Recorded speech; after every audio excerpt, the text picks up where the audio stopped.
Good evening everyone, this is your voice Prashant. Today is the day, very special day भन्थे सधैँ आज चाहिँ अलिकति स्याड छु किनभने guys I got a cancel ticket एकचोटि हैन दुई चोटि क्यान्सल भइसक्यो। अब के गर्ने यार, फ्लाइट अब मेरो आजको दिन थियो 7 तारिकको फ्लाइट, तर 7 तारिकदेखि 9 तारिक साह्रै, फेरि 9 तारिकको पनि आज थाहा भयो कि 9 तारिकको पनि क्यान्सल भएको छ अरे। अब के भन्ने, अब फेरि 9 तारिकबाट 11 तारिकको सारेको छ, त्यो पनि के हुन्छ I don't know. Look at this, एकदमै स्याड छु गाइस हैन। फ्लाइट क्यान्सल भएको भए ए रुममा बस्दा बोरिङ भयो। अब यसो भिडियो सिडियो बनाउनु बाहिर निस्केको अलिक गाह्रो भएको छ। तनावले खाना बनाउने अल्छी लाग्ने है, कस्तो मिठो लाग्यो क्या। अब हुँदै आज कति 4-5 दिन यहीँ वेस्ट भइसक्यो क्या। 30 डेजको छुट्टीमा 5 दिन यहीँ वेस्ट भइसक्यो। समरको भाइब आइरहेछ। यो विन्टरको लास्ट सिजन हो। समरमा चाहिँ जे छ अब मान्छेहरूको भिडभाड अर्कै हुन्छ यहाँनिर। कति म मात्रै होइन क्या, कति धेरैको टिकट क्यान्सल भयो अरे, कति धेरैजनाको टिकट क्यान्सल भइसकेछ। आज मैले सोधेको सबैजनाले क्यान्सल। युरोपको भाइब चाहिँ यतापट्टि आउँछ। घाम डुब्न लाग्छ। अहिले बेलुकीको 4-4:30 भयो, लगभग 5 बजिसक्यो। यस्तो दामी स्थल हुन्छ। आज त्यति जाडो पनि छैन। जब त्यो रिप्लाई आयो क्यान्सल भनेर, अनि लास्टै तनाव हो। अनि बाहिर फ्रेस भएर बाहिर निस्केको। यस्तो जाडोमा नि आइसक्रिम चल्दो रहेछ, आइसक्रिमको भ्यान त्यहाँ छ। उता जान छोडेर यतापट्टि जान्छु यार। सो हेर्छु अब के गर्ने यार, लास्टै तनाव छ। अब 1 हप्ता त यहीँ वेस्ट भइसक्यो। अब त्योभन्दा नि बढी वेस्ट पनि हुनसक्छ। के अरे 7 तारिकको फ्लाइट, 7 तारिकको फ्लाइट के अरे 9 तारिक सार्यो। फेरि 9 तारिकबाट पनि अब 11 तारिकको सारेको छ। अब यसपालिको छुट्टी अब 30 डेजको मात्रै थियो, त्यो पुरै यहाँ वेस्ट भइसक्यो यार। 1 हप्ता वेस्ट भयो। अब कति दिन बाँकी रहेर होइन, हामी आउन जाँदाखेरि काठमाडौँ, यहाँबाट काठमाडौँ निस्किने 2-3 दिन लाग्छ। माल्टाबाट 2 दिन लाग्छ भनौँ न। कता ट्रान्जिट के गर्दै फेरि अब काठमाडौँबाट अब ताप्लेजुङ जाँदाखेरि त्यस्तै टाइम लगाइदिन्छ होइन, लाग्छ भनौँ न। अनि घरमा बसाइ नै कति हुन्छ र यार। अब कहाँ जाने। अब खाना पनि मजाले पकाएन आज। मलाई चाहिँ यस्तो लाग्छ, एउटा कुरामा तनाव भइसकेपछि अर्को मुभ अन नै हुन सक्दिनँ कि। यस्तो नराम्रो बानी छ नि मेरो। अनि अब के गर्नु, समय र परिस्थितिले त्यस्तै गरेर छ। जुन अब कतार, दुबई, कुवेत, अब यो मिडल इस्टमा जुन द्वन्द्व भइरहेछ, आई होप छिट्टै नै अब यो वार्ता निचोडमा पुगोस् अनि शान्ति, विश्वमा शान्ति फैलोस् होइन। म त त्यही कामना गर्छु यार। हामीले त यस्तो दुःख पाइरहेछौँ। अब त्यहाँ बस्ने साथीभाइहरू, नेपाली दाजुभाइहरूले कस्तो दुःख पाइरह होला लाग्छ क्या। झन् त्यहाँ त बमबारी भइरहेछ नि त। अनि मलाई चाहिँ लास्ट दुःख लाग्यो यो कुरामा चाहिँ। अब के भन्नु, हामी त जस हामी त प्रे मात्रै गर्ने हो। कहाँनिर बसेर समस्या खाने हेर्नु त। यहाँ तल मान्छेहरू घुमिरहेछ। अब एक्लै फिल हुन्छ नि। जब एक्लो फिल हुन्छ अलिकति स्याड हुन्छु, इमोसनल हुन्छ। अलिकति एकान्ततिर आएर बस्छु क्या म कोहीसँग घुलमिल गर्न पनि मन लाग्दैन। छन साथीहरू रुममा छ, अरू साथीहरू छ, तर कसैले फोन कलसम्म, मैले घरमा फोन कलसम्म राम्ररी गर्न मन लागिरहेको छैन कि यो कुराहरूले गर्दाखेरि। अति भयो क्या क्यान्सलमा फेरि अर्को अप्सनै छैन क्या यहाँनिर। हिँड्दा यता यो ठाउँमा आइपुगेँ। मैले समोसा अझै पनि खाएको छैन, भोक त लागिरहेछ। अब यसको एकदम राम्रो ठाउँमा एकछिन बसेर कुरा गर्ने। हावा चलिरहेछ, मेरो माइक्रोफोन पनि कनेक्ट पनि भइरहेको छैन। यो माल्टाको छ नि बुजिबा स्क्वायर होइन, अक्वेरियम र यस्तो दामी लाग्छ यो अक्वेरियम हेर्नु न। तल ढुङ्गा माथिबाट यसरी उठाएर के हो यो यस्तो दामी देखिरहेको छ नि। यहीँ अब समुद्र छ, यहाँबाट उठाएर यस्तो दामी बनाएको छ यो कुरा। जहिले यतातिर आउँथेँ पहिले यो बिचमा एकदमै बिजी भएर के एकदमै बिजी भएर आउन पाइनँ। तर अब अहिले बिजी हुँदा बरु आइन्थ्यो होला। अब यस्तो यस्तो कुराहरू काम नबनिरहेको अवस्थामा खासै आउनै मन लाग्दैन क्या, घुम्नै मन नलाग्ने। मलाई चाहिँ त्यस्तै लाग्ने कि एउटा काम बिग्रिएपछि झन् बिग्रिने अरू काम पनि नबन्ने होइन। हिँड्छु यहाँको के गरेको रहेछ। तर यो समरमा चाहिँ यो हुन्छ नि, यो ओपनिङ हुन लाग्छ। अब यो अहिले चाहिँ विन्टर छ होइन। यो चाहिँ बारकै स्विमिङ पुलहरू। यहाँ यति मान्छे हुन्छ कि यहाँ आउनलाई टिकट काट्नुपर्छ गाइस। पहिले नै टिकट बुक गर्नुपर्छ, उताबाट छिर्नै पाउँदैन।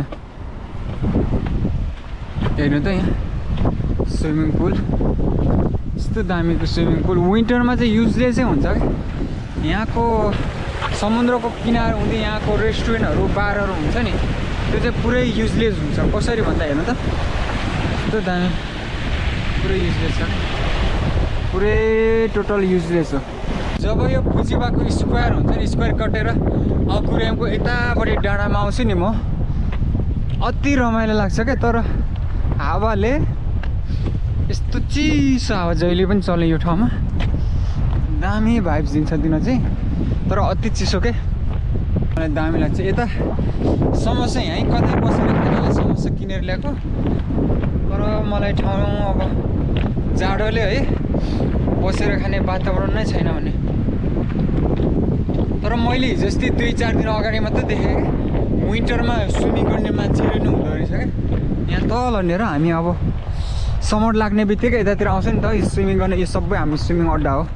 समर लागेपछि यहाँ यति टुरिस्ट हुन्छ कि हामी पनि यतै हो, नजिकको स्विमिङ गर्ने ठाउँ हो। तर अहिले चाहिँ सकिँदैन। अहिले यतिखेर स्विमिङ गऱ्यो भने त हामी त सबै फ्रोजन हुन्छ यार। तर मान्छेहरू हिजोअस्ति कहाँको यो युरोपियनहरू त जस्तो चिसोमा पनि स्विमिङ गरिदिने क्या, डेन्जर हुन्छ नि। समोसा कहाँ बसेर खाने यार, कहाँनिर बसेर खाने त अब समोसा। केही वातावरण नै छैन भने यस्तो चिसो छ। यिनीहरूलाई स्विमिङ गर्ला जस्तो छ है, एक्लै बसेर बाबा समोसा खाँदैछ। कति भोक लागेछ है। बिहान बासी भात, म यस्तो स्पाइसीहरू खासै खान्न क्या। तर के गर्ने, भोक लागेपछि खानै पर्यो। अति स्पाइसी भयो। यस्तोहरू त कस्तो धेरै खोर्सानी हालेको यार। पानी किनेर खानुपर्ने भइसक्यो। त्यही हो यार। अब यिनीहरू के भन्नु अब यार, नसोचेको घटना घट्यो होइन मिडल इस्टमा। अब कतिजनाले टिकट क्यान्सल गरेको थियो। अघि पनि ट्राभलमा गएको थिएँ, धेरै जस्तो टिकट क्यान्सल गर्ने मात्रै थियो क्या, अप्सनै छैन। अब त्यही हो, अघि पनि भने टर्किस एयरलाइन्स थियो, त्यो पनि फुल बुकिङ।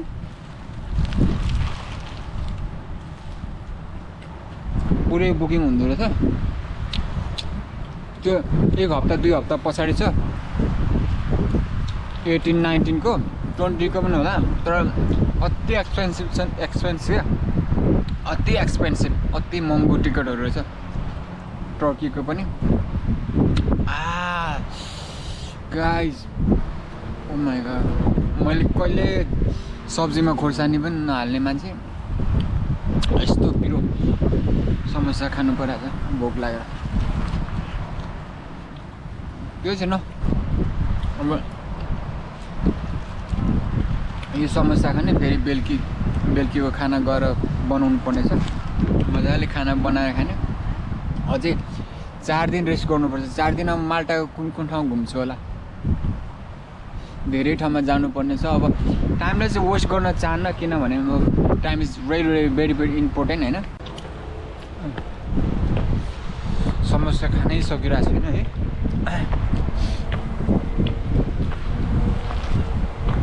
लुक एट दिस समरमा यो कति बिजी हुन्थ्यो क्या अस्ति अब समरमा आउनुपर्छ यहाँ त बस्ने ठाउँ हुँदैन यहाँनिर समुद्र छ यहाँनिर बस्ने यो बार हो क्या रक्सी खाने ठाउँ यति बिजी हुन्थ्यो अहिले त पुरै क्लोज गरेर गएर चाहिँ मान्छे कहाँ गोला यहाँको स्टाफहरू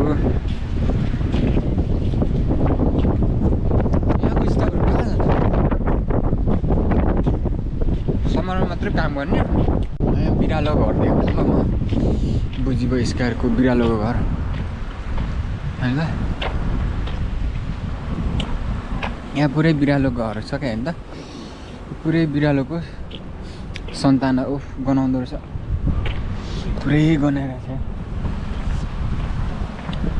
पुरै गनाइरहेछ बिरालोको घर देखाउन यहाँको इन्भाइरोमेन्ट यहाँको वातावरण खतरा रमाइलो लाग्छ क्या त यहाँको लाइटहरू त्यो तल स्विमिङ अघि म गएको बाटो क्या तलको स्विमिङ किनारे किनारे आएको थिएँ अहिले चाहिँ माथिबाट आउँदैछु यस्तो दामी भाइब लाग्छ कि यहाँनिर यो लाइटिङहरूदेखि लिएर ओ माइ गॉड कस्तो दामी ठाउँ पुजिबाको सबैभन्दा मनपर्ने भ्यू भनेको मलाई कहाँनिर लाग्छ थाहा छ माल्टाको पनि पुजिबा भन्ने सिटी दामी भ्यू क्या लुक एट दिस सरर यहाँनिर स्विमिङ पुल यस्तो ठाउँहरू छ दामी लाग्छ यो ठाउँ चाहिँ मलाई एनिवे गाइज होइन अब जति दुःख माने पनि अब के गर्ने यार बस्ने अब यस्तै टाइम अब काम गरिराख्ने मान्छे के भन्नु यार टाइम पास गर्ने अति गाह्रो क्या न खाना बनाउनु मन लाग्छ यत्रो टाइमिङ हुँदा पनि न ब्रेकफास्ट न स्न्याक्स केही पनि बनाउनु मन लाग्दैन कि काम जति काम बिग्रिँदै जान्छ नि थिङ्क क्या केही पनि खान सुत्नु मन नलाग्ने बरु अस्ति त्यत्रो ड्युटी कन्टिन्यू 12-14 घन्टा एभ्रिडे ड्युटी हुँदा बरु म हतार आएर 12-1 बजी राति पनि खाना बनाउने आँट गर्थेँ हिम्मत हुन्थ्यो साहस हुन्थ्यो अहिले आएर यस्तो एनर्जी नै नभए जस्तो भएको छ welcome back again guys look at this I am here still I am here मैले यो ठाउँ छोडेर जानै सकिरहेको छु नि कस्तो दामी क्या रात परिसक्यो स्टिल आई एम हियर कस्तो दामी भाइब्स लाग्छ गएर हतार खाना बनाउनु पर्छ अब के गर्ने त्यही कुराहरू अल्झिरहेको छ स्टिल होइन अब फटाफट जाने साथीलाई नि खाना बनाउनु छ मेरो जिग्री दिनेश खाना बनाउने मिठो खाना बनाएर खाने अनि सुत्ने फेरि भोलि पनि त्यही कुराहरू तनाव हुन्छ खालि टिकट खालि क्यान्सिल मेसेज आइदिन्छ क्यान्सिल होइन मेल आउँछ क्यान्सिल अति टु मच भइसक्यो अब थोरै समय पनि फ्यामिलीसँग बिताउने होइन कसको चाहना इन्ट्रेस्ट हुँदैन र प्रत्येक सेकेन्ड अब फ्यामिलीसँग बिताउँछु भन्ने ठानेको थिएँ अब हेर न यहीँ एक हप्ता यहीँनिर एक हप्ता बित्ने भयो कस्तो दामी देखिरहेको नाइटको भ्यूहरू अघि नै फर्किने थिएँ अब रुममा गऱ्यो नि खालि त्यही कुराहरू फेरि रिमाइन्ड्स हुन्छ होइन त्यही कुराहरू सोचिराख्नु अलिकति ओभर थिङ्किङ हुन्छ नि त अब काम छैन काम जब छोडिसक्यो फेरि अरू पार्ट टाइम पनि पाउँछ क्या गर्दाखेरि माल्टामा तर मलाई पार्ट टाइमहरू अब त्यही काममा त कस्तो भएको थियो भने लास्ट डेमा कामै गर्न मन लाग्थेन क्या म लगभग मेरो स्केड्युलभन्दा 2-3 घन्टै अगाडि निस्केर आउने थिएँ क्या जहिले तनाव हुन्थ्यो क्या मलाई झन् अब पार्ट टाइम त कसरी गर्नु यार मलाई किन कामै गर्न मन लाग्छ होइन फटाफट जाने रुममा खाना बनाउँछु त्यही अब भिडियो एडिट गर्ने फेरि अब हाल्ने अब सायद प्रोबेबली म भोलि स्याटरडे होला सायद होइन आज फ्राइडे म गोजोतिर जान्छु गोजोतिरको भिडियोहरू पनि हाल्छु अब यो भ्लगिङहरू गर्ने अनि हाल्ने टाइम पास फटाफट अब रुममा जान्छु रुममा भन्दा पनि थोरै सब्जीहरू किन्नुपर्ने छ अनि अब खानासाना बनाउँछु अनि खाने अब भोलिको लागि सोच्छु भोलि चाहिँ अब काहीँ न काहीँ म अलिक टाढै अब भ्लगिङ गर्न जान्छु क्या अब माल्टाको अब कुन ठाउँ हुन्छ त्यो भ्लगिङ गर्न जान्छु अनि अब त्यही हो टाइम पास हो होइन सब्सक्राइब पनि राम्रै भइरहेछ by the way guys thank you so much for subscribe होइन धेरैजनाले सब्सक्राइब गर्नुभएको छ अब 100+ पनि भएको छ बाहिर के अरे निस्केको पनि लगभग 3-4 घन्टै भइसकेको छ गाइस होइन कति भइसक्यो अब चिसो न हातहरू पनि चिसो भयो अब चाहिँ घर फर्किनुपर्छ रुम फर्किनुपर्छ